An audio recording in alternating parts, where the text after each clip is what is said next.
Personally, for me, I think I struggle to say no to people. I feel like that is particularly a challenge for me because I feel like I'm afraid of disappointing people. Yeah. Actually undergoing like grief of passing of my late husband. So it's been almost 3 years and I'm still trying to go back to the usual routine. I wouldn't say usual routine, like another life, yeah. Anything I just keep for myself because I don't want people worry about me.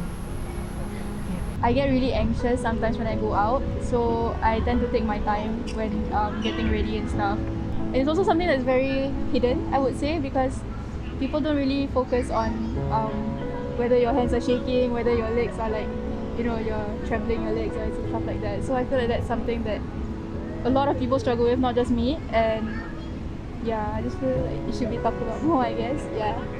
I make people around me happy all the time because I know what it's like not to be happy.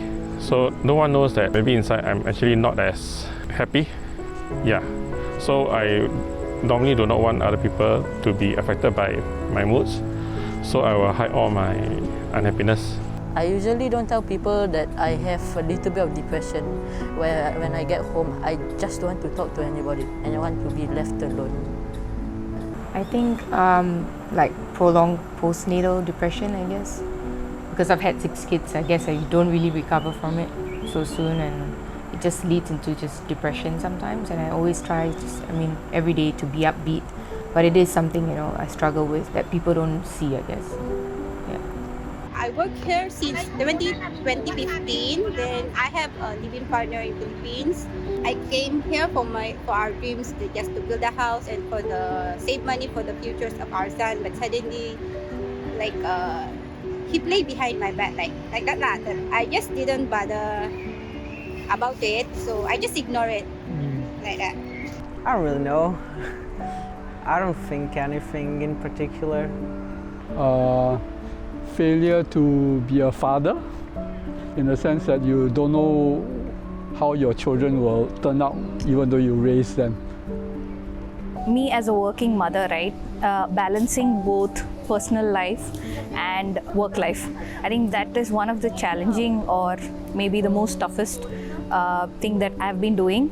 So I think that's very important as a working mother. I think I've always been struggled with catching up or even with self-worth issues. I constantly think that I need to catch up to people. So when people move forward in lives, I feel I've been lacking behind. I need to improve myself in that sense also. But then recently I really realized that coming back to myself, I really need to give myself some headspace and time to really reflect and stop chasing others and really come to terms with myself and see what happiness really means to me.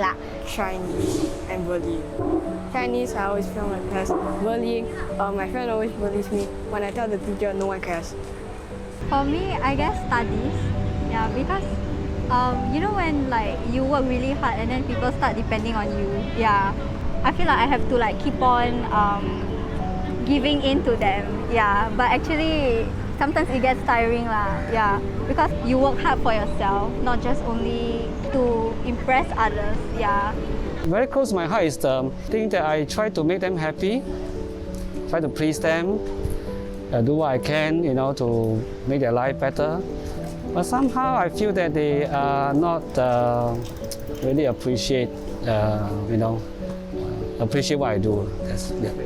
Dragon boat, that's it. Dragon boat because it's quite intense and sometimes when the coach wants us to pedal, it takes quite some strength because you're on the land and you can't really move. One of it is when I had a career shift from an office hour job to a hawker. Okay, that is a big shift that I had to take. There are some degrading remarks from people saying that as a hawker you will not do well in life. You don't have high qualifications. It's like a low-grade job or low-grade career that one embark in. Although it doesn't bother me that much, okay, but it does make me thinking also that some self-doubts also sometimes, and it can be quite negative. Okay, and it can be quite demoralizing also to be hearing this kind of remarks from people. Yeah. Sometimes in math, I am really bad at it, and some people don't realize why I'm so bad. For example, I cannot remember the formula for the circumference of a circle, and people don't understand why I can't understand it. I struggle with like some anxiety. However, like people tend to see me like basically like very composed and like very happy when like I meet people and stuff.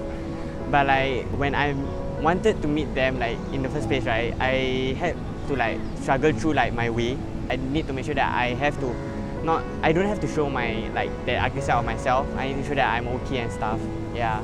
So I think one of the things that I struggle with sometimes is the uncertainty of the future. Just like COVID-19 has affected my studies in China, looking forward into the future, I'm not really sure as to what I want to do career-wise. So I think many people would think that I have a very clear path of where I'll be heading towards, but sometimes I wake up and I ask myself, what am I supposed to do? So this is probably something that I struggle with.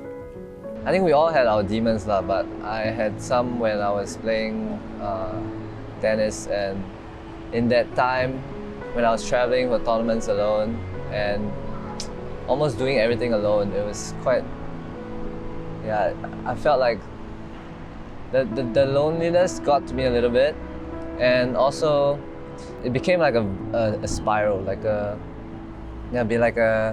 negative spiral where you just keep thinking that, oh, you're alone, and then, oh, you're not doing so good, and then it just keeps going down, and sometimes it was quite hard to get out of it. So actually sometimes I'm quite grateful to have a close group of friends with me. Yeah. Hi, this is Kevin here. Thanks for watching till the end. Filming this episode really reminded me that everyone's going through their own struggles, and I hope it has given you some relatability and also empathy to be more kind to each other. Yeah, and of course, if you are struggling with something right now, there is a link in the description of some resources that can help you. And if that's not enough, do DM us directly. I'll see what I can do.